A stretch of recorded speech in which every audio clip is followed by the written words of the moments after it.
The reasons for fight in homes and unfaithfulness. Marital fights and unfaithfulness. It's one thing to get married. It's another thing to live in that home. Is that true? Many of our homes and our marriages are shattered in pieces. And we need to find out what is wrong. Why do we have fights? Two people. Sorry. Do you accept this? What, you didn't wait for them to finish talking. Do you take this lady as your wedding? Yes. You, by the grace of God, yes. Two of you said are you doing? Yes. Think about it. Oh, yes. Does anybody have anything against this marriage? Nobody's. Now we declare you husband and wife. You are hugging and kissing and you are happy. 2 years later, the man looks at you. Who did I marry? He wrote songs, called you the lily of the valley, called you all kinds of things.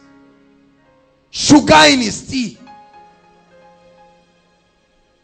mosquito in his net.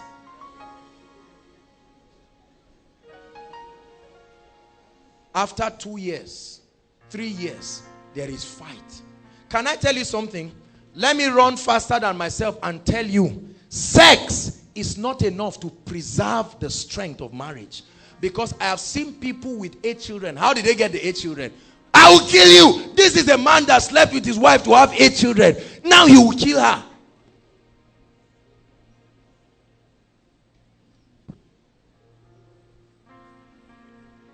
Hallelujah.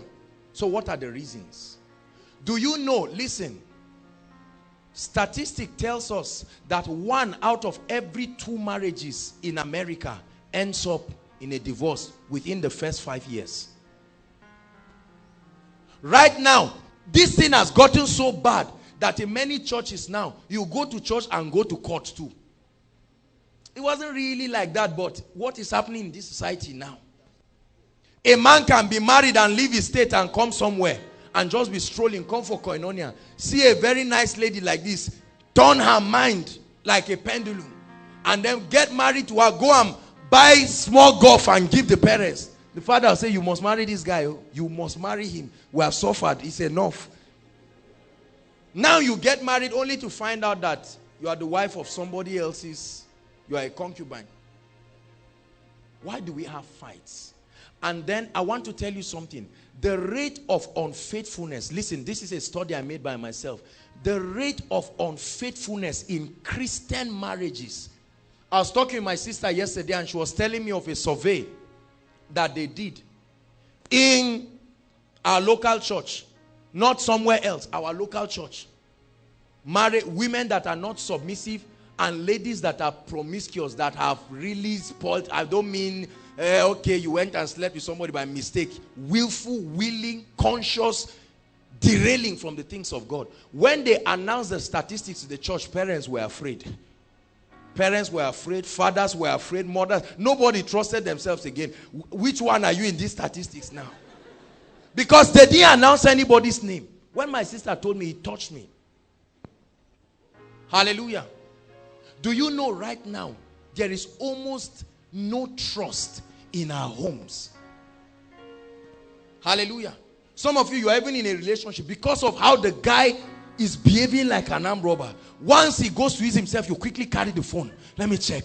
Who called? And then the guy will save the lady's name as Joseph. Oh, come on. We know these things. Say, Joe, yeah. When you have moved, you say, why are you calling me by this time now? You don't know my wife is at home. Immediately I come. Have you delivered it? Okay, I'm coming to Lagos first thing in the morning. Please don't waste my time. I need to spend time with my wife. I found out that I've not been spending time with her. And she's laughing, not knowing that the man is unfaithful. So why is this happening? I can act. If ministry didn't work, I would have done. Hallelujah. Number 1. The reasons why we have fights. Violating the love, respect principle. How many of you remember our love, respect principle? What's the principle?